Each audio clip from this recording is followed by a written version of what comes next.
Bonjour à tous, ravi de vous retrouver pour ce 8e webinaire de notre série Persona. Aujourd'hui, je serai accompagné de Jean-Marc Méradian de HeroX et de Sébastien Duc de PCase pour vous parler de l'impact de la donnée comportementale ou de la social data sur des stratégies SEO. Petit point logistique, vous avez à votre disposition un chat qui vous permettra de poser des questions tout au long du webinaire. Donc, n'hésitez pas à l'utiliser et du coup, nous prendrons les questions au fur et à mesure suivant le flow du webinaire. Bonjour Jean-Marc, bonjour Sébastien, je vais peut-être vous laisser vous présenter du coup. Salut. Bonjour Grégoire, merci beaucoup. Merci à tout le monde et bonjour à tout le monde. On est parti pour une petite heure de webinaire avec Sébastien. Je te laisse te présenter rapidement. Bonjour à toutes et à tous, j'espère que tout le monde va bien. Veille de week-end, donc on va faire dans la simplicité et dans la qualité. Donc je suis Sébastien Duc, je travaille donc pour l'agence digitale PCase. Ça fait plus de 15 ans que je suis dans les métiers du search marketing.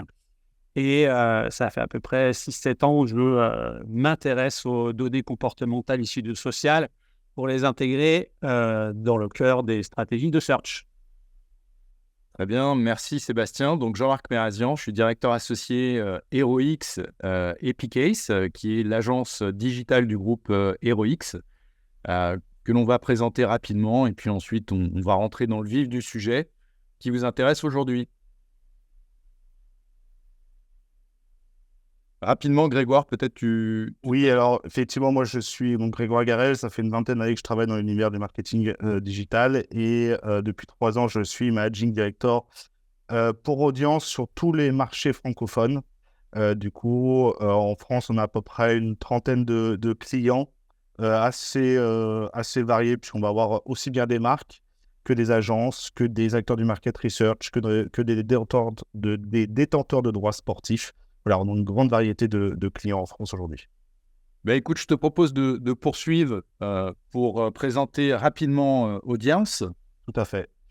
Alors, Audience, c'est une société qui a été fondée maintenant il y a une dizaine d'années, à l'origine dans l'univers du Twitter marketing et qui a basculé maintenant il y a 5 ans sur toute la dimension de l'analyse des audiences stratégiques.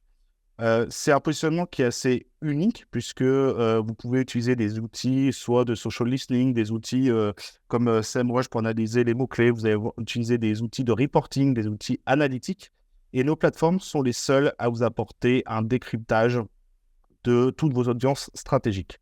Quand je parle de toutes vos audiences stratégiques, je parle bien évidemment en premier lieu des audiences first party. Par first party, vous allez pouvoir analyser des bases clients, des bases CRM, et ce qui peut aussi être très intéressant dans la dimension SEO, analyser des pages spécifiques de vos sites web ou de vos sites marchands, qui va vous permettre du coup d'avoir une analyse très granulaire, puisque vous allez du coup accéder à 7000 critères d'analyse pour décrypter quels sont en termes d'insight les points importants liés à votre audience. Quand je parle de 7000 critères, en fait, vous allez avoir 3 grandes familles de critères. La première chose, c'est la dimension socio-démo, donc assez classique. La deuxième, c'est toute la dimension de localisation, avec là aussi la possibilité de jouer à un niveau monde, à un niveau par continent, à un niveau par pays, à un niveau des régions, de départements et même de certaines grandes villes, si vous avez besoin de plus d'efficacité. Et dernier point, c'est toute la dimension psychographique. Grâce à nos plateformes, vous allez avoir un vrai décryptage de vos audiences sur leur profil lifestyle, extrêmement important. Deuxième point, tout le profil acheteur. Ça aussi, c'est hyper important puisque vous allez pouvoir savoir si vos cibles sont plutôt premium, luxe. Est-ce qu'elles sont plutôt aller chercher des bons plans? Est-ce qu'elles sont plutôt promotionnelles? Et là aussi, ça va vraiment impacter du coup toute la dimension stratégie de contenu puisque vous allez aussi avoir des éléments sur le côté mindset. Donc, est-ce que c'est plutôt des gens qui sont dans la dimension humour, qui sont plutôt pragmatiques, c'est plutôt des gens qui ont confiance à l'avenir, confiance à la technologie, qui se développent par eux-mêmes au niveau professionnel ou au niveau personnel. Toutes ces informations-là, au niveau granulaire, vont impacter 3 éléments, vos éléments de targeting, vos éléments de stratégie de contenu et la tonalité que vous allez apporter à vos messages. Donc, aujourd'hui, en fait, Sébastien et Jean-Marc, vous expliquez comment, basé sur cette data très spécifique, ils arrivent du coup à aller beaucoup plus loin en termes de stratégie SEO. notamment sur la dimension contenu. Alors, merci Grégoire. Alors, on parle effectivement aujourd'hui, on a un case study qui est autour du SEO, mais vous l'avez compris, avec des informations aussi précises, on peut aller beaucoup plus loin. On peut travailler sur du planning stratégique, on peut travailler sur de la créa, on peut travailler sur un plan média, on peut travailler sur évidemment les logiques de paid traffic. Et donc, on a vraiment un diamant d'informations qui va nourrir toute une stratégie et qui va se décliner en fait sur les différents canaux d'acquisition. Aujourd'hui, on va un peu plus particulièrement parler de content marketing, mais si on voit plus large, évidemment, c'est des approches qu'on a pu mettre en place sur de nombreux clients et pas uniquement sur la partie SEO. Alors, parlons rapidement de PCase avant de rentrer dans le vif du sujet. Donc, PCase, c'est une agence de conseil digital. L'objectif, c'est évidemment de vous apporter du conseil sur mesure, plutôt high level, avec une approche holistique. PCase, c'est le nouveau nom de Search for Site, pour ceux qui connaissent. PCase est devenu PCase parce qu'on a racheté une agence en Allemagne qui s'appelle PCase, et on a décidé d'uniformiser nos noms, nos approches, nos consultants. Et donc, une fois n'est pas coutume, c'est le racheteur qui a pris le nom du racheté, et on va adresser à la fois la partie paid comme la partie organique, et puis avec des particularités autour de la data. On implémente dans nos approches, dans nos stratégies, et l'IA avec le département de Mathieu Chapon, qui pilote en fait toute l'innovation au sein de PCase. Alors, on a l'habitude de dire qu'on travaille sur une trentaine d'industries, mais si on compte vraiment, il y en a peut-être plus. On a l'habitude de dire également qu'on a 25 langues en termes de développement, c'est-à-dire on a des copywriters qui sont natifs de 25 langues différentes, ce qui nous permet d'avoir des déploiements internationaux qui sont intéressants. Et puis, on pourrait vous envoyer une liste d'awards qu'on a gagnés sur le marché européen, mais ce n'est pas le but de la journée.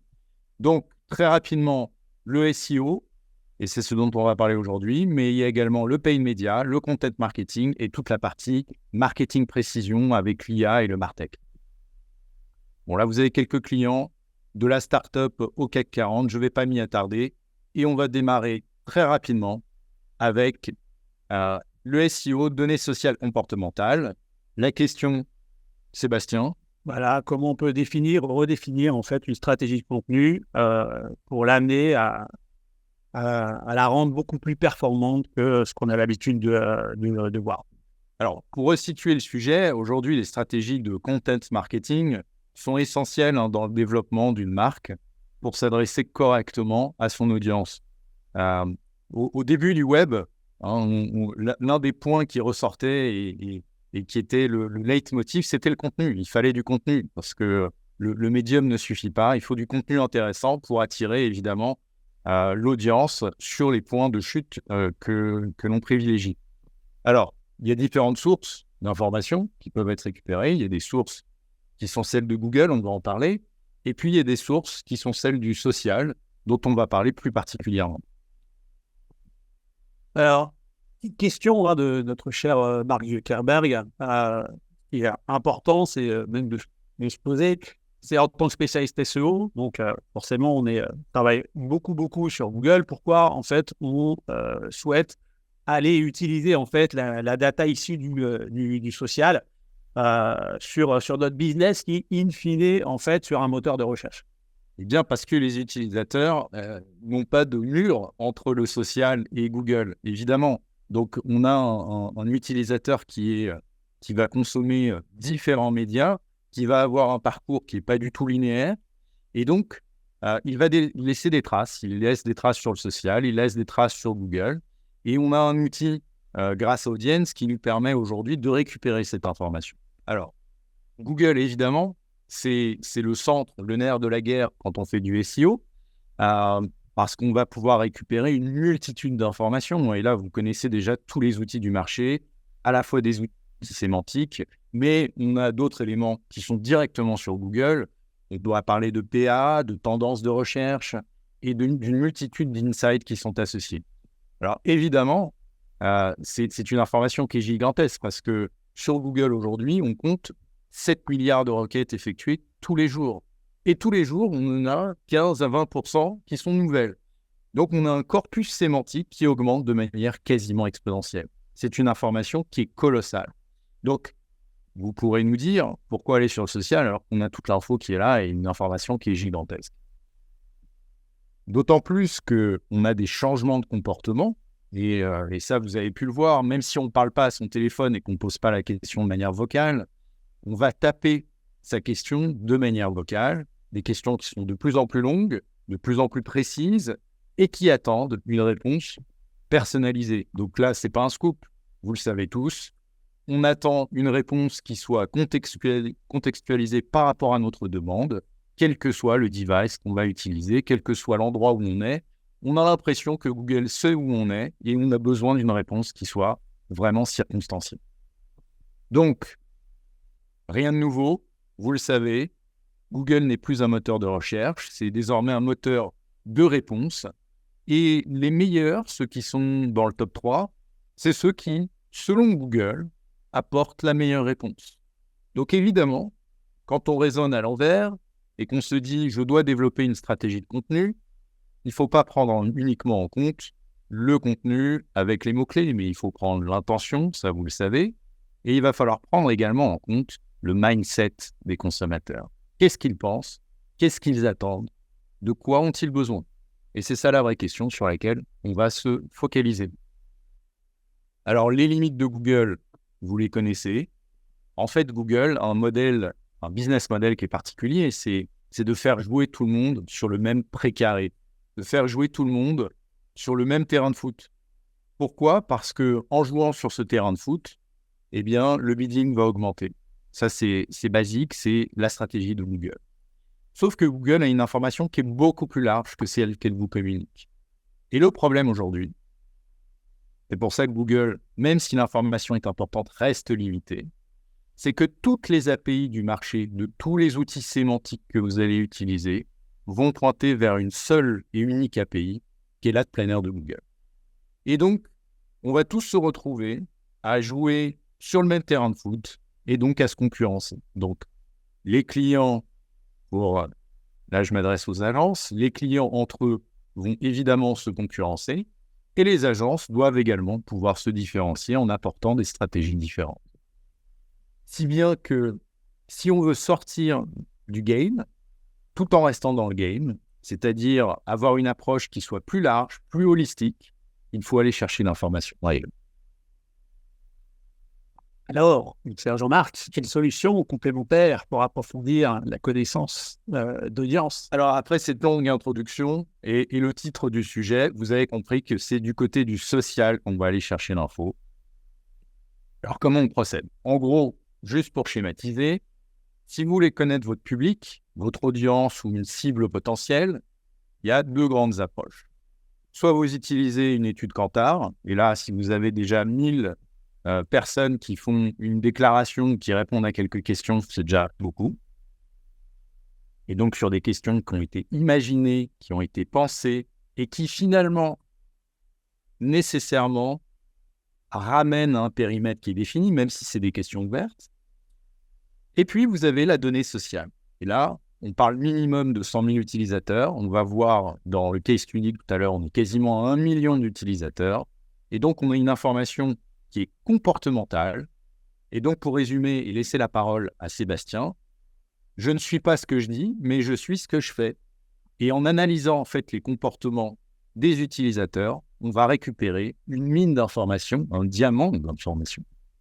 Ce qui est important de comprendre, c'est que vraiment les deux solutions envisagées que vous avez, c'est soit faire appel à des spécialistes d'études ou de sondage versus la data sociale comportementale. Les deux solutions, on les a testées. Le fait de faire appel à un organisme de sondage, in fine, vous avez un panel qui est super restreint avec des données qui sont également super bridées. Pourquoi? Pour la simple et bonne question, c'est parce que en fait, quelqu'un qui vous appelle et vous pose une série de questions. Donc, en fait, vous ne sortez pas en fait, de ce carton. C'est le point numéro 1. Point numéro 2, c'est que ces spécialistes d'études, en fait, en général, c'est des données qui ne sont pas forcément mises à jour tous les mois, ou mieux une fois dans l'année. on a cherché en fait dans le social data, c'est justement de sortir un peu de cet effet de bride et d'avoir la donnée déclarative, mais également comportementale et in fine mise à jour en temps réel. Pourquoi c'est super important? Parce que le comportement de votre audience, de vos personas, en fait, il va changer. Je vais simplement vous donner juste un petit exemple. C'est une grosse banque en fait qui nous avait mandaté pour dresser les profils des investisseurs, à ceux qui jouent un peu en bourse. On avait défini juste avant le conflit ukrainien un persona qui voulait prendre des risques dans ses investissements. La guerre ukrainienne a été déclarée. On a refait tourner en fait un persona et le persona a complètement changé en fait d'état d'esprit. Il était plus en fait sur des données de valeur refuge, d'investissement de valeur refuge. Donc, c'est important de vous dire que quand on est, comme quand vous, de votre côté, quand vous souhaitez acheter quelque chose, vous êtes dans un état d'esprit pour acheter au bon moment. Potentiellement, 2 ou 3 jours plus tard, vous pouvez avoir un retournement de situation. Et justement, la social data comportementale nous a permis en fait de casser justement cette non-mise à jour de données et d'avoir véritablement de la donnée quotidienne pour redéfinir des personas et potentiellement réorienter en fait une stratégie de contenu en fonction du mindset de l'audience. Alors, on n'oppose pas les deux, évidemment. Attention, on met un bémol. Si vous faites déjà des études, qu'elles soient Kantar, Ipsos ou Sofres ou autres, on n'est pas en train de dire qu'il ne faut pas les faire. On est en train de dire simplement, et c'est pour ça qu'on a le cerveau gauche et le cerveau droit, on va apporter une information différenciante, complémentaire, peut-être plus précise sur certains aspects, et que les deux types d'études sont hyper complémentaires. Voilà. Alors, comment on a cette information au niveau de social? Elle vient d'où? Pourquoi? Comment? Alors déjà, pourquoi Meta, Sébastien? Pourquoi Meta? Tout simplement parce que c'est la plus grosse base de données au monde. Vous avez mis deux gros chiffres, quasiment 4 milliards d'utilisateurs actifs par mois. Et quotidiennement, quasiment 5 milliards de contenus qui sont partagés par jour. Donc, c'est une mine d'informations qui est à explorer et surtout à exploiter. Alors, quand on utilise Meta, il faut savoir que, en tant qu'utilisateur, que Meta a énormément d'informations comportementales sur ce que vous pouvez faire sur les différents réseaux, et même en dehors des réseaux, on va le voir, puisque le pixel tag, par exemple Facebook, permet d'avoir une mine d'informations également. Alors, il y a une étude qui a été faite à l'université de Cambridge et de Stanford, qui a montré que, in fine, Meta était capable, à partir de 70 likes, de mieux vous connaître que vos amis. On va faire remonter un certain nombre d'informations sociodémographiques, mais également psychologiques. On vous connaît aussi bien que vos amis. Et si on va un peu plus loin, juste 150 likes, eh bien, Meta vous connaît aussi bien que votre famille. Ça fait peur, c'est des chiffres qui sont tellement petits et une mine d'informations qu'il y a derrière. Et si on va encore plus loin, avec 300 likes, en fait, Meta vous connaît aussi bien que votre conjoint. Donc, c'est une information qui est ultra précise, qui peut même être quelque part intime. Donc, quand on dit intime, évidemment, il faut anonymiser les données et elles sont à la source anonymisées. Peut-être que Grégoire, sur ce point-là, tu peux nous rassurer. Oui, alors je confirme exactement que sur cet univers Meta, donc vous l'avez très bien expliqué, la clé d'entrée est Meta. Toute la donnée qui est collectée, en fait, il va y avoir 3 grands types de données collectées. Tout ce qui est déclaratif, donc dès lors que vous créez un compte sur une des plateformes, vous donnez certains types d'informations. Les deuxièmes éléments, c'est toute la dimension de connectivité. En fait, ce sont vos devices qui envoient directement les informations à Meta. Où est-ce que vous vous situez, donc la localisation, votre batterie, votre fournisseur Internet, le niveau de votre batterie. Donc, ça, c'est des éléments qui peuvent être intéressants. Et troisième point, toute la captation du comportement que vous avez à travers vos devices. Qu'est-ce que vous consommez comme contenu, où, quand, comment, et tout est scoré en temps réel. Et évidemment, point extrêmement important, tout ça est anonymisé. Du coup, sur nos plateformes, vous avez du coup des profils et non des individus. Très bien, merci pour cette précision importante, Grégoire, parce que c'est la question de beaucoup de nos clients. Évidemment, tout est anonymisé. Ceci dit, ça n'empêche pas d'avoir quand même des informations qui sont extrêmement pertinentes. Alors, je vais juste faire d'ailleurs une dernière précision, parce que tout à l'heure, j'ai parlé en introduction de la capacité que vous pouvez avoir d'analyser des audiences first party des clients, donc des bases CRM ou des bases clients, des visiteurs de site web. En fait, tout ça passe très simplement par un process qui est déjà établi. Donc, ce sont les custom audiences ou les lookalike audiences sur Meta. Donc, à aucun moment, notre plateforme ou Epicase n'a accès aux bases clients de leurs clients. Donc, c'est une dimension qui est extrêmement importante. Les clients sont habitués en paid social à activer des custom audiences ou à faire des lookalike audiences. Et au lieu de les activer en achat social, on va en faire un décryptage sur 7000 critères. Merci Grégoire, parce que c'est vraiment des questions fréquentes et qui sont extrêmement importantes, en particulier en amont. Alors, on va rentrer dans le vif. Là, on va rentrer sur comment analyser cette donnée. Et je pense que c'est les points qui vont vraiment vous intéresser. C'est important, c'est de vous dire qu'on va plus loin que le profil natif que vous pouvez avoir quand vous setupez en fait des campagnes sur Facebook Ads, pardon. La méthodologie de récupération de données, j'essaie d'être super simple. On parle de 3 typologies de providers, soit les réseaux sociaux, Facebook et Insta. Et pour la plupart des analyses qu'on a menées, on a uniquement les plateformes sociales. Exactement. Je précise que WhatsApp est encrypté, on ne remonte pas en fait de la donnée, donc on a la possibilité en fait, voilà, de setuper l'outil via des centres d'intérêt. On peut également aller récupérer le trafic sur votre site via les pixels de tracking que vous posez en fait sur vos pages. Ou alors, troisième possibilité d'aller sourcer de la donnée, c'est d'uploader des bases de données, donc PRM, CRM. Comme ce que disait Grégoire, la donnée est anonymisée et les profils analysés, les panels, je l'ai dit tout à l'heure, on est à minima à plus de 100 000 profils analysés. Alors, quelles sont les typologies d'analyse et de points qu'on va prendre en considération? C'est déjà vos engagements.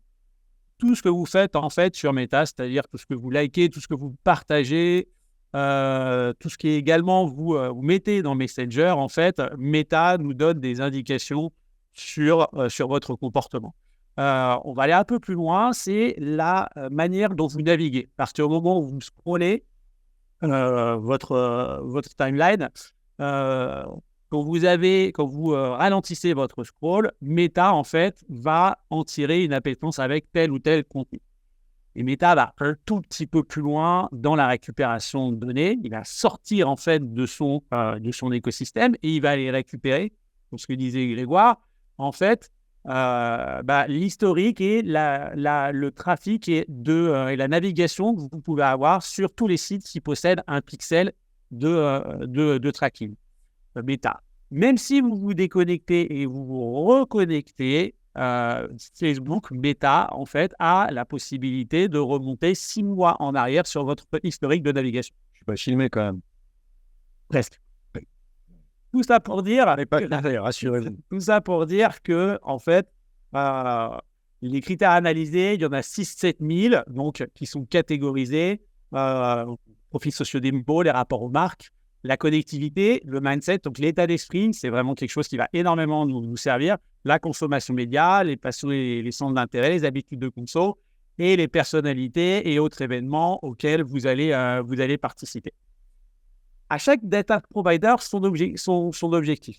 Comme je disais tout à l'heure, on a 3 possibilités d'aller sourcer la donnée. Donc, soit on part de centre d'intérêt. Si on part de centre d'intérêt, on va cibler en fait une audience de conquête. Je veux cibler mon audience rêvée. On peut également se dire, OK, j'ai envie de benchmarker et d'aller capter et récupérer l'audience de mes concurrents. Et on a la possibilité d'identifier ces typologies de personas. Donc, attends, c'est super important ce que tu dis. Ça veut dire là qu'en fait, on ne se concentre pas uniquement sur l'audience qu'on a l'habitude d'avoir, mais on va élargir son bassin d'audience en découvrant potentiellement des consommateurs qui ont un centre d'intérêt par rapport à ma marque. C'est exactement ça. Par exemple, je suis Mercedes, j'ai envie d'aller identifier une persona cible de BMW. Je suis en capacité d'identifier ce persona et d'orienter ma stratégie de contenu pour aller justement capter l'audience en fait de BM. Pourquoi tout le monde va chez Action et pas chez Jiffy ou l'inverse? C'est exactement. Ne blesser personne. Voilà. On va comprendre quelle est la démarche, quel est le mindset en fait du consommateur. Voilà. Et l'idée, ça va être de réorienter les clients Jiffy vers mon magasin. Deuxième possibilité, en fait, deuxième source de données, comme je l'ai dit tout à l'heure, c'est de se dire, OK, on va aller identifier ceux qui viennent sur mon site Internet avec un objectif soit d'enrichir la connaissance prospect, parce que tous les gens qui viennent sur votre site ne veulent pas forcément acheter, mais également la connaissance client. Et troisième, en fait, source de données, c'est vos bases de données. Donc là, on a un objectif je veux mieux connaître, mieux comprendre, en fait, mes clients. En province, à Paris, dans un autre pays, est-ce que mes clients sont les mêmes, par exemple? C'est une question qu'on peut se poser puisqu'on a des gaps analysis qu'on peut réaliser. Exactement. Donc, du coup, on est vraiment dans du marketing de précision. Le but, ça va aller, c'est de se dire, OK, comment on utilise ces données très comportementales dans le cœur, en fait, d'une stratégie de search marketing. On va vous faire un retour d'expérience. Donc, c'est sur un de nos clients qui est spécialisé en fait dans l'ameublement, qui souhaitait améliorer la connaissance et la compréhension de leur audience pour découvrir notamment de nouvelles cibles captives. Alors, on a défini plusieurs typologies d'analyse. Alors, on aurait pu partir sur une analyse un peu macro, en disant OK, qui vient sur mon site pour potentiellement mieux le connaître. On a été un peu plus précis dans leur approche en travaillant en fait par verticale. On a défini en fait des profils par pièce à vivre, c'est-à-dire cuisine, salle de bain, salon et chambre. Je vais faire un focus, parce que sur ça, l'analyse sera un peu longue, sur l'univers cuisine où on a lancé 2 analyses avec 2 objectifs différents. L'analyse donc des visiteurs qui viennent sur le site Internet avec un objectif, c'est de l'amélioration de la connaissance de cette audience sur la verticale cuisine. Le second, et là on était plus dans une dynamique de conquête, c'est de se dire, OK, si ça se trouve, on a une audience qu'on ne connaît pas et il va falloir aller la sourcer et la capter. Et le but du jeu, ça a été là de setuper audience, donc la plateforme, en prenant en considération des centres d'intérêt autour en fait de la cuisine équipée, avec un objectif final. Vous l'avez compris, on veut réorienter la stratégie de contenu pour la rendre beaucoup plus performante en fonction justement de ces différentes cibles. Alors, là, Sébastien, tu nous parles de cuisine, mais on peut le faire sur tous les domaines d'activité. Hein. On peut faire sur tous les domaines d'activité, tu as raison. Idéalement, voilà, il faut qu'on prenne un peu de temps avec vous pour déterminer les différents objectifs, mais tu as raison, c'est possible sur quasi la totalité. Alors, c'est possible et ça a déjà été fait. On l'a fait sur la banque, l'assurance, sur la distribution, dans le domaine du luxe et de la mode. Donc vraiment, là, on parle de cuisine, mais on peut parler d'autres sujets. OK. Si on focus, en fait, sur une des verticales, comme je l'ai dit, et on va se focuser sur une des typologies d'analyse qu'on a lancées, c'est sur la base de centres d'intérêt qui sont liés, en fait, à la cuisine équipée. Comme ce que JM vous avez dit, en fait, on est très, très loin d'un petit panel. Hein. La première analyse qu'on a menée, c'est quasiment 1 million de personnes donc, qui avaient un centre d'intérêt autour de la cuisine équipée. Pour bien comprendre comment en fait l'approche fonctionne, c'est qu'on a nos 957 000 personnes qui ont un intérêt pour la cuisine équipée et on va la comparer en fait à une audience de référence. En l'occurrence, là, on a pris la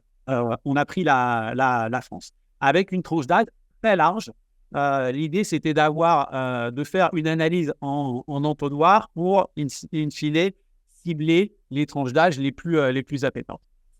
Le persona principal, en fait, sur ces 900, quasiment 1 million de personnes, vous voyez, c'est plutôt un persona féminin. Elle est plus en relation. Et vous le voyez par rapport à l'audience de référence. Donc, l'audience de référence, c'est l'audience française, donc bleue. Et notre audience à nous, qui a un intérêt pour la cuisine équipée, c'est l'audience verte. On a une surperformance, ça surpondère sur la tranche d'âge 30, 35, 44 ans.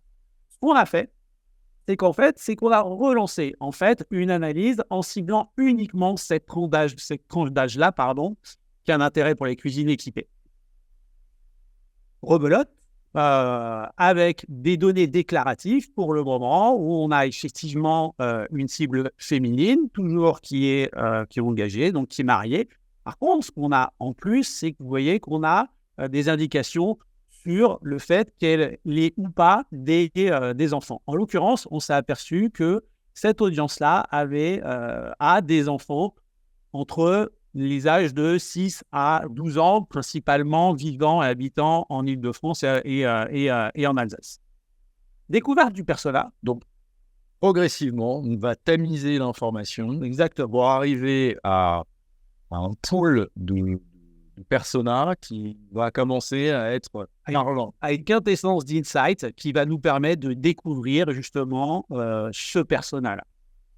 Pour résumer, ce persona-là, et pour vous le présenter, donc elle s'appelle Marion, elle a 38 ans, elle a des enfants, comme je l'ai dit, entre 6 et 12 ans. On sait qu'elle travaille, on sait qu'elle est chef d'entreprise, on sait qu'elle a des revenus très conséquents. On sait que un des plus gros insights qui la caractérise, c'est qu'elle est tournée vers la cause environnementale et surtout sur le zéro waste, sur la question en fait du zéro gaspillage. Elle manifeste également un intérêt sur la protection de l'environnement. Tout ce qui est mutation climatique, énergétique, c'est quelque chose, elle va faire très attention à ça. Et pour les entreprises, en fait, pour elle, les entreprises, que ce soit pour le côté vestimentaire, food, ou comme une entreprise dans le secteur d'ameublement, ces entreprises se doivent d'intégrer ces mutations climatiques et énergétiques dans le processus de fabrication. Elle a un intérêt marqué pour les appareils intelligents et innovation. Elle accorde beaucoup de temps à ses enfants, notamment autour de moments familiaux. Pour elle, il faudrait presque lancer une étude Kantar avec tous ces insights que tu viens de récupérer. C'est exactement ça. Pour elle, en fait, c'est acheter une cuisine. Et ben c'est très important pour elle parce que elle associe en fait ce type de moment au moment qu'elle pourrait passer avec ses enfants. C'est une pièce à vivre. C'est peut-être la pièce où on vit le plus, où on partage le plus de moments. Elle est moderne. On sait qu'elle veut améliorer cet espace de vie pour que ça corresponde tant en termes de design, ce qui est normal. C'est ce qu'on a l'habitude de faire quand on refait ou rénove sa cuisine, mais également en termes d'équipement. Elle va chercher des sources d'inspiration, influenceurs, designers, architectes, ou conseils d'experts. Et dernier point, il y a un aspect philanthropique. Elle n'est pas forcément bénévole, mais elle va donner de l'importance au soutien de causes défendues par les organisations. Alors tout ça, vous allez dire, tout ça c'est super bien, c'est intéressant, ok, mais comment on va pouvoir intégrer en fait ce persona dans le cœur d'une stratégie de contenu? Et on va partir d'un enjeu business. Et je vous l'ai dit, l'aspiration donc de Marion pour l'éco-responsabilité dans la conception et l'amélioration, voire la rénovation en fait de sa cuisine. On s'est aperçu que, alors cette étude a été faite pour la petite histoire en 2021, c'est que l'éthique ne s'imposait plus simplement sur les tables. On souhaite manger bio, manger sain, ou encore dans un dressing, on fait attention de la provenance en fait des habits qu'on va acheter. Mais dorénavant, l'audience, elle va rechercher une marque qui va concilier durabilité, esthétisme et surtout responsabilité. Et l'idée pour nous, c'est pas forcément de savoir qu'elle souhaite acheter un produit, parce que quand on vient sur un site d'ameublement, à partir du moment où on a une intention d'achat. Mais c'est surtout de comprendre pourquoi elle veut le faire et surtout dans quelles conditions. Et c'est tout là, en fait, sur cette matrice de performance, qu'on va commencer à dresser notre stratégie de contenu. Et on va prendre en compte ce fameux état d'esprit, son état d'esprit, l'état d'esprit de Marion, pour anticiper et comprendre ses besoins avant, en fait, au bout du compte, qu'elle commence à rechercher une cuisine équipée sur Google. Donc là, on voit en fait qu'on a une donnée qui est intéressante par audience, qui est une donnée raffinée, travaillée, qui nous a permis de sortir des insights. Mais évidemment, derrière, tout le boulot se fait sur la capacité de passer de ces informations à une stratégie derrière. C'est opérationnelle. C'est exactement ça. Et tout va partir, en fait, de l'état d'esprit de Marion, qu'on a résumé en 6 points. Elle est éco-friendly, elle est responsable, elle est dans l'innovation, l'innovatrice, elle est surtout dans le moment partagé, l'instant présent, et également elle est philanthrope. Ce qu'on va faire, c'est qu'à chaque type d'état d'esprit, de mindset, on va intégrer en fait un intérêt. En l'occurrence, elle sait qu'elle est éco-friendly, on va intégrer le développement durable et derrière, on va dresser en fait une thématique qui va être liée à l'éco-responsabilité. Idem sur le fait qu'elle soit responsable. On sait qu'elle a un intérêt sur tout ce qui est recyclage et le zéro déchet, comme ce que je vous ai dit. Idem sur l'économie d'énergie et au bout du compte, on sait que la pièce à vivre dans la cuisine qui est énormément énergivore, en fait, elle va chercher à essayer de faire des économies et réduire son empreinte. Idem sur le côté innovation et le fait de faciliter son quotidien, elle veut améliorer son espace de vie. Sur la partie instant privilégié, carpe diem, les moments de vie, c'est quelque chose qu'elle attend. Et ensuite, la philanthropie avec les engagements sociaux et éthiques. Une fois que vous savez ça, l'idée, ça va être d'amener en fait de la performance dans votre stratégie de contenu. Parce que ces thématiques-là, en fait, bien évidemment, on va être traitées dans une stratégie de contenu, mais on va les intégrer à ce moment-là, le SEO, pour identifier tous les mots-clés à utiliser au cours de chacune des 6 thématiques. Si je prends un exemple sur l'éco-friendly, le développement durable, en fait, on va adresser 2 typologies de stratégies. Une stratégie de contenu qui est plus liée à la performance et une stratégie de contenu qui est plus à la valorisation, en fait, de la marque. En l'occurrence, sur le performance content stratégie, en fait, on a mis en place l'optimisation du catalogue de cuisine autour de l'éco-responsabilité, les conseils des pros et potentiellement les collaborations avec les nouveaux acteurs. Le brand content également rentre en considération. Pourquoi en fait c'est important? Parce qu'on veut créer un sentiment d'appartenance à une marque. À partir du moment où vous collez en fait à ces attentes, notamment au niveau RSE, vous avez plus de chances d'aller capter cette tendance. Donc, en fait, là, ce qui se passe, c'est que on a du contenu qui existe sur Google, qu'on peut aller voir grâce aux outils habituels. Mais là, on va arriver avec le mindset, c'est-à-dire la manière de penser du consommateur.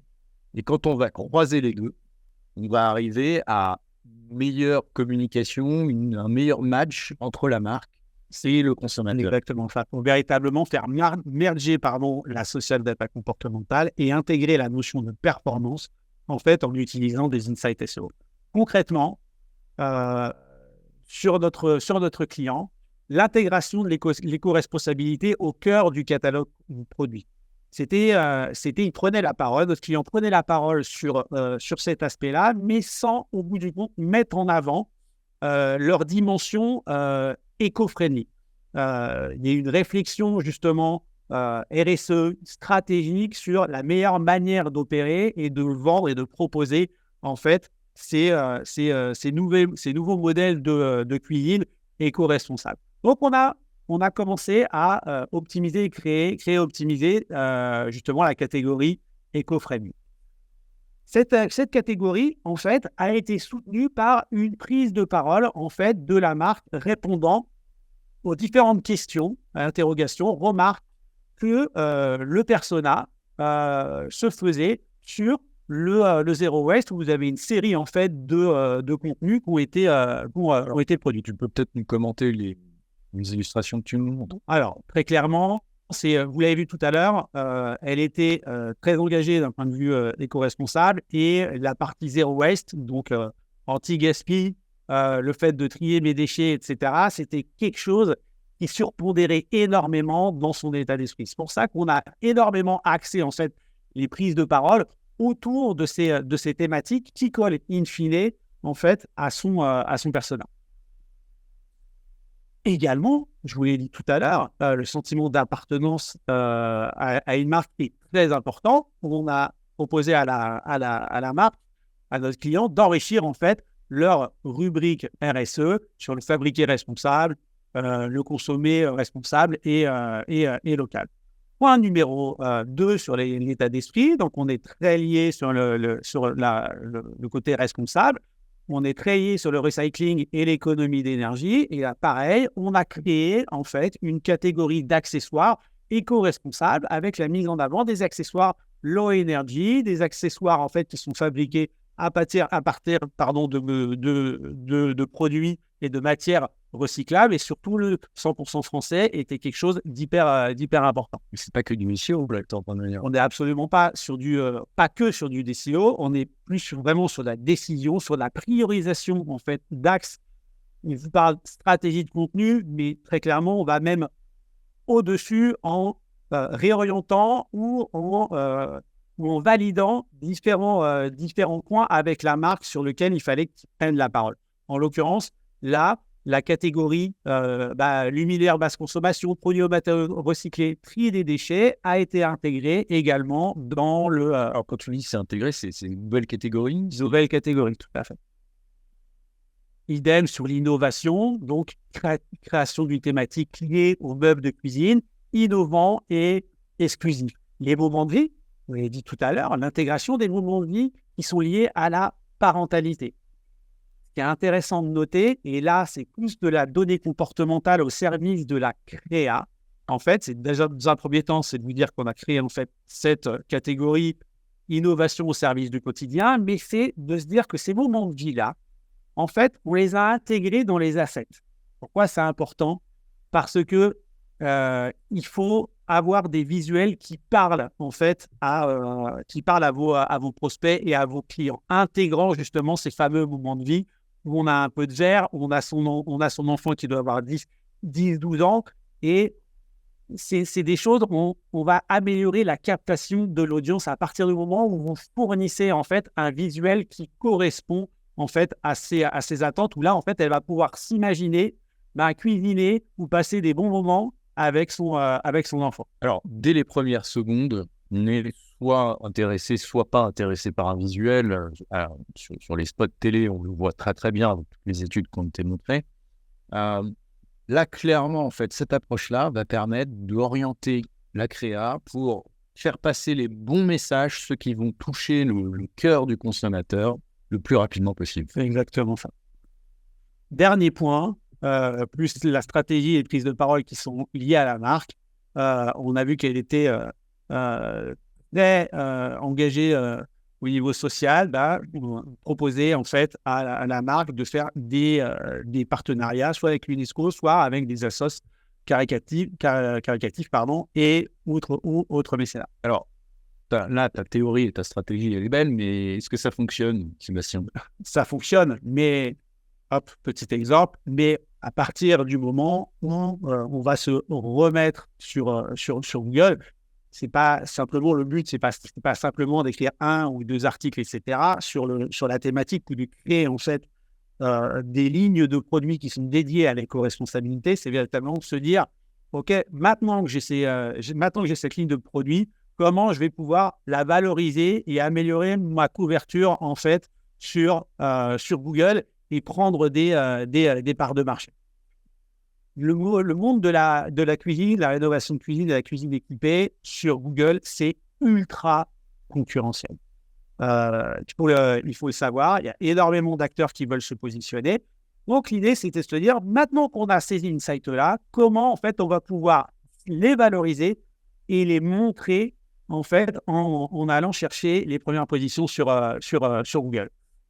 L'objectif, en fait, à un moment donné, quand vous êtes sur la première page de Google, c'est que vous faites bien les choses. Maintenant, c'est pas forcément ce qu'on veut, on veut que vous soyez meilleur que la concurrence. À un moment donné, tout le monde fait bien quand on est sur la première page. Maintenant, le but du jeu, ça va être de cranter et d'aller au-delà, en fait, des concurrents. Alors, on ne se compte pas aux concurrents parce que Google va comparer les différentes réponses pour fournir la meilleure réponse à l'utilisateur. Et donc, pour fournir la meilleure réponse, il faut comprendre le consommateur. C'est toute la première partie dont on vous a parlé. Maintenant, on va l'appliquer, le mettre en place pour répondre encore mieux de manière concrète par des contenus qui peuvent être des contenus écrits, des contenus vidéo, multiformat, pour s'adresser à nos consommateurs. Alors, Jean-Marc vous l'a dit tout à l'heure en préambule, Google est assez radin en fait dans le partage de ces données. Nous, on a eu une approche un peu différenciante. Ça a été de dire, OK, ils ne nous donnent pas tout ce qu'on souhaite, pour le coup, on va aller le chercher. Alors, comment on a vu qu'ils ne nous donnaient pas tout ce qu'on souhaite, c'est qu'en fait, on s'est aperçu, et toute l'équipe de Mathieu Chapon s'est aperçu qu'en regardant les Search Console de nos clients, sur plus de 300 clients, on trouvait des requêtes qui n'étaient pas présentes, en fait, dans l'Ad Planner de Google, ni dans un SEMrush, ou qui n'étaient pas vraiment bien valorisées. Et donc, on s'est dit, sur une thématique donnée, on va aller aspirer Google. Alors, ça fait peur comme ça. En fait, on aspire les 100 premiers résultats et on va aspirer les sites qu'il y a derrière les résultats. C'est-à-dire, on va crawler tous les sites qu'on va trouver sur une thématique donnée, sur une verticale donnée. On remonte toute cette information, on la catégorise, on fait travailler ce qu'on appelle la NLP, Natural Language Processing, c'est là où l'IA intervient, et le machine learning. On va peaufiner ensuite avec l'équipe conseil et on va bien catégoriser tout ce corpus d'informations qu'on a pu faire remonter. Et de là, on obtient beaucoup d'informations. Alors, forcément, quand on aspire du contenu et quand on aspire les 10 premières pages de Google, soit les 100 premières réponses, on va aspirer tout ce qui se fait. Donc, ça veut dire que toutes les stratégies de contenu de vos concurrents directs ou indirects, on va pouvoir avoir une vision super fine de ce qu'ils font. Ça, c'est le premier effet, le premier insight. Le second, forcément, c'est on aspire le contenu. Ça veut dire que derrière, vous allez avoir des blogs, vous allez avoir des forums sur lesquels, en fait, les gens vont s'exprimer. Et on va récupérer également ces insights comportementaux, donc ces fameuses questions que notre fameux persona va se poser autour justement de la cuisine équipée. Et donc, on va récupérer des verbatims, c'est-à-dire une manière de s'exprimer qui parfois peut être différente ou un contournement du mot-clé qu'on connaît habituellement. Tout à fait. Juste pour vous dire que sur la thématique de la cuisine équipée, on a aspiré à quasiment 370 000 pages, extrait quasiment 100 000 mots-clés, le temps de raffiner la donnée, d'éliminer le bruit, en fait, nous a permis d'identifier plus de 36 000 expressions cœur de cible, de les catégoriser comme ce que vous expliquez, Jean-Marc, et d'identifier non pas 1, 2 ou 3 concurrents, mais pléthore. Pourquoi, en fait, on s'est dit, OK, il ne faut pas simplement se focaliser sur les acteurs leaders du marché. Pour la simple et bonne raison, c'est que sur chaque mot-clé, vous allez avoir une concurrence en fait qui va être potentiellement complètement différente d'un autre mot-clé. Donc, on se devait d'avoir une sorte de benchmark intégrale de la thématique qui est liée en fait à la cuisine et à la cuisine équipée. On a identifié en fait, vous connaissez la majeure partie en fait des concurrents. Là où en fait ce qu'il faut bien prendre en considération, c'est que vous avez les directs, vous avez les marketplaces et vous avez également tout ce qui est source d'inspiration, tout ce qui est édito, les fabricants et les cuisinistes. L'analyse, en fait, au même titre que ce qui était lié en fait à la définition du persona et la réorientation de la stratégie de contenu, elle va se faire en entonnoir. On analyse le top 100, le top 20, le top 10 de Google. On va analyser la couverture. La couverture, c'est simplement ceux qui se positionnent le plus sur la première page de Google. Les parts de voix, c'est ceux quand ils sont positionnés sur la première page de Google, c'est ceux qui se récupèrent le plus de trafic. Vu qu'on a catégorisé tous nos mots-clés, en fait, ce qui nous a permis d'identifier sur chacune des catégories, en fait, ceux qui génèrent le plus de trafic. À la fin, en fait, on va pouvoir se dire et avoir une vision exhaustive, en fait, des axes de contenu prioritaires à aller préempter les territoires sémantiques exploités ou non. Alors attention, en fait, on a fait remonter une information que les concurrents en fait, de notre client n'ont pas. Pourquoi ? Parce qu'on est allé aspirer nous-mêmes la donnée. Et donc, en bon stratège, à partir du moment où il y a une information que les concurrents n'ont pas, on va être capable de bâtir une stratégie éditoriale de surcroît boostée par le persona social qu'on a pu découvrir, qui va être beaucoup plus jeune.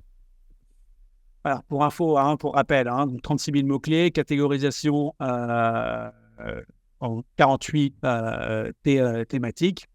Le but de la manœuvre, maintenant qu'on a une vision quasi exhaustive de notre univers concurrentiel intégral, de se dire, c'est où est-ce que je dois aller ?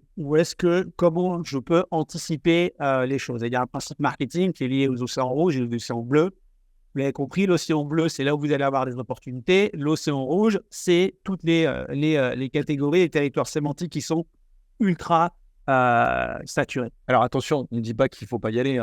Évidemment, il faut y aller, mais on n'est pas sur le même time to market. Ça prend plus de temps et plus d'énergie. C'est exactement ça. C'est en fait, encore une fois, anticiper les choses et de se dire, c'est si je dois prendre la parole sur telle ou telle des catégories, voilà les efforts en termes de production de contenu que je dois faire. En gros, pour vous expliquer ce schéma, c'est une sorte de gap analysis.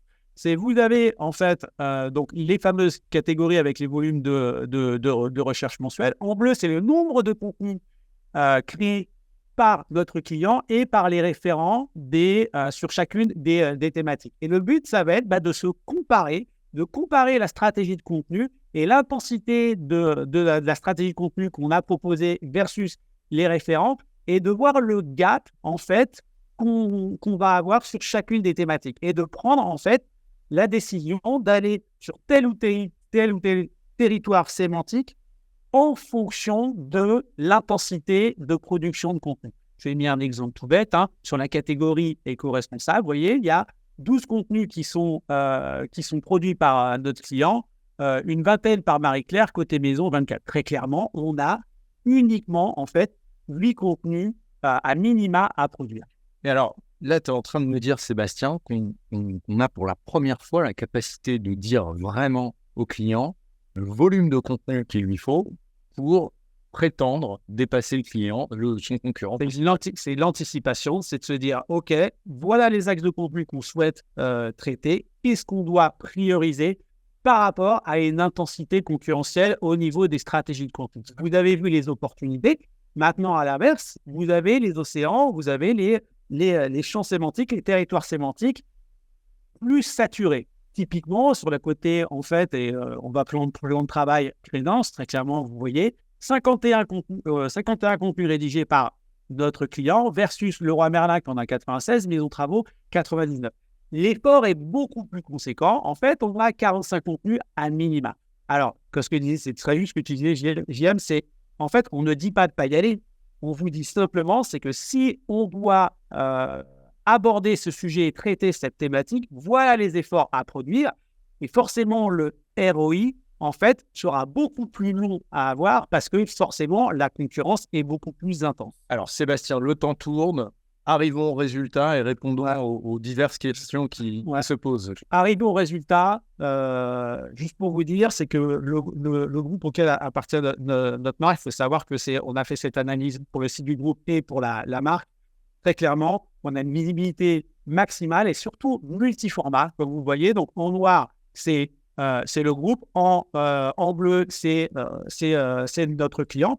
Donc, vous avez en fait sur un mot-clé comme cuisine recyclée, en fait, on va truster les 2 premières positions, mais également, comme vous voyez, on a optimisé également tout ce qui est lié en fait au visuel. On sait que quand on cherche une cuisine, on va également regarder comment elles sont fichues. Ça marche ou ça marche pas. C'est quoi le résultat ? Ça marche super bien. Sur cuisine recyclée, sur cuisine éco-responsable, vous voyez, en fait, les positions sont très bonnes.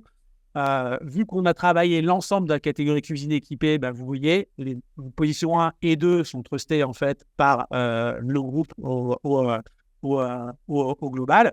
En termes d'indice de visibilité et le timeline du projet, parce que je pense que c'est quelque chose d'important, c'est qu'on a débuté en fait le projet en septembre 2021 et avec la mise en place en fait du projet en juin 2022. Ce qui est assez conséquent, c'est la visibilité qu'on a pris en très peu de temps. Donc, une fois que les contenus sont en place, des contenus qui répondent parfaitement au mindset du consommateur et qui sont intelligemment développés par rapport à l'univers concurrentiel qu'on trouve sur Google, en peu de temps. Voilà, en peu de temps, sur cette catégorie cuisine, en peu de temps, en fait, on arrive à avoir un incrémental de visibilité et donc forcément de trafic qui est hyper conséquent. Sur l'indice de visibilité global du site, parce que comme je vous l'ai dit précédemment, en fait, on a traité les choses par verticale, cuisine, salle de bain, et j'oublie les deux. Chambre. Chambre, c'est exactement ça. La courbe, en fait, est également hyper intéressante, où on a pris plus 53% de visibilité, avec un effet, comme vous voyez, qui est immédiat. Alors, il y a également, c'est un insight que je vous partage, mais c'était plus un retour client, c'est que cette approche-là, ça a permis, en fait, de réunir toutes les parties prenantes autour d'un même projet. En général, dans les grands groupes, il y a toujours un manque d'échange entre les différents canaux. Et l'idée, justement, et quand on a fait ce rétex et quand notre client nous a dit c'était vraiment bien parce qu'on a pu mobiliser en interne, que ça soit le com, le market, les RP, mais on allait plus loin que le SEO, que le contenu, parce qu'on a trouvé beaucoup de synergie avec le CRM, avec le paid au global, on et off, avec le social et forcément avec le contenu. Dis-nous que c'est une approche qui est vraiment en synergie et c'est de la donnée comportementale, Meta et Google qui peuvent être partagées et utilisées à tous les niveaux et sur quasiment tous les canaux. Pour résumer, en gros, redéfinir votre stratégie, ça passera, pour la rendre plus efficace et plus performant, ça passera forcément par justement le fait de réunir ces deux données, la donnée sociale comportementale et la donnée Google. Donnée sociale comportementale, c'est l'amélioration de la connaissance de son audience. La donnée Google, ça va être la compréhension de son audience, mais c'est également de se dire qu'on a la capacité d'analyser le positionnement de votre marque versus en fait les concurrents pour se dire, OK, où est-ce que je dois mettre les pieds en premier? Qu'est-ce que je dois prioriser pour avoir un effet maximal en ROI? On a une donnée qui est quasiment stratégique par le social et on va avoir une donnée tactique avec toutes les informations qu'on trouve sur Google. Voilà, avec des bénéfices très short terme, meilleure visibilité, boost de trafic, forcément, boost des prises de rendez-vous, boost des ventes également, et la fameuse synergie multilevier que je vous ai expliqué et qui est super importante. Alors, merci Sébastien pour toutes ces infos. Grégoire, on revient de ton côté pour voir les questions éventuellement qui vont émerger. Voilà, merci beaucoup Jean-Marc et Sébastien, ça a été très clair. Oui, effectivement, alors on dépasse légèrement, donc on va prendre une question. La question est de savoir si ce type d'approche, vous êtes capable de la mener aussi dans un univers B2B et qu'est-ce que ça diffère en termes d'approche? Alors, sur la partie B2B, il est vrai que Meta n'est pas le réseau social le plus adéquat pour l'instant. Pour l'instant, il faut savoir que, voilà, alors peut-être Grégoire, tu peux peut-être un peu plus en parler, mais sur la partie, je vais juste faire un petit focus sur la data Google. Ça ne pose aucun souci d'aller récupérer de la donnée et d'aspirer en fait les résultats de recherche sur des requêtes qui sont liées au B2B. Alors effectivement, nous, pour aller dans cet univers-là, on a une autre solution. Donc là, on parlait de Soprist qui est liée vraiment à l'approche digitale. La deuxième approche étant audience et qui va être donnée sur la dimension Twitter. Et là, on va avoir un niveau individuel puisqu'on va avoir accès au bio de chacun des followers d'une page ou dans une conversation. Donc là, effectivement, il est possible de mener des stratégies B2B en sachant quels sont les acteurs qui sont à l'intérieur de cette approche. Bon, après, un acheteur B2B, ça reste aussi un acheteur B2C. Hein. Donc, il y a des tendances ou des éléments qu'on pourra récupérer, mais évidemment, pas avec la même volumétrie qu'on peut avoir sur le B2C. Alors, je vais juste me permettre de répondre à la deuxième question, qui est pourquoi se contenter des données Meta uniquement. En fait, nos plateformes utilisent Meta puisque c'est, comme vous l'a démontré Jean-Marc, l'accès au plus large panel du monde. Et par Meta, on ne se limite pas uniquement à ce qui se passe au sein du réseau Meta. Comme vous l'a expliqué Jean-Marc, c'est aussi à travers le pixel Meta, vous avez accès à 80% des sites. Donc, c'est vraiment l'intégralité du comportement de surf qui est analysé par Meta en temps réel. Donc, il faut prendre ça comme le plus large panel au monde avec la plus large granularité puisque vous avez accès à 7000 critères d'analyse. Les autres plateformes donnent beaucoup moins d'informations et on a d'autres solutions qui nous permettent effectivement d'aller analyser ce qui va se passer soit sur TikTok, soit sur Facebook, soit sur Instagram. Mais si vous avez besoin d'une vraie analyse comportementale, granulaire de vos audiences stratégiques, la Meta répond parfaitement à ce besoin. Et très clairement, ce qu'on a fait justement sur notre client, où on a analysé par centre d'intérêt, vous l'avez compris, mais également la seconde analyse, c'est porté sur le trafic issu du site. Donc, oui, je confirme avec Grégoire, on est certes sur l'univers Meta, mais néanmoins, la donnée la plus fiable, elle se trouve sur votre site internet et Meta nous donne la possibilité de le faire. Mais je trouve l'information qui est vraiment la plus parlante, en tout cas merci Grégoire pour le point, c'est que Meta a des informations sur tous les sites sur lesquels vous allez surfer. Partout où il y a un pixel tag Facebook. Donc ça, c'est énorme en fait. On va savoir quel concurrent vous allez, quel journal vous lisez, quel est votre présentateur préféré, etc. Écoutez, merci beaucoup. Je suis ravi d'avoir pu faire ça avec Sébastien et moi, puisque ce sont des clients historiques de Soprism, puisque ça fait plus de 3 ans que nous travaillons ensemble. Donc, merci beaucoup pour votre partage d'expertise. Vous aurez accès au replay. Prochainement, vous recevrez un mail du coup, dès que la vidéo sera prête. Et si vous avez des questions, vous pouvez nous joindre du coup, soit Jean-Marc, Sébastien ou moi-même sur les réseaux. Merci beaucoup. Passez une belle journée. Grégoire, merci tout le monde pour votre écoute et bonne journée. Bon week-end. À bientôt.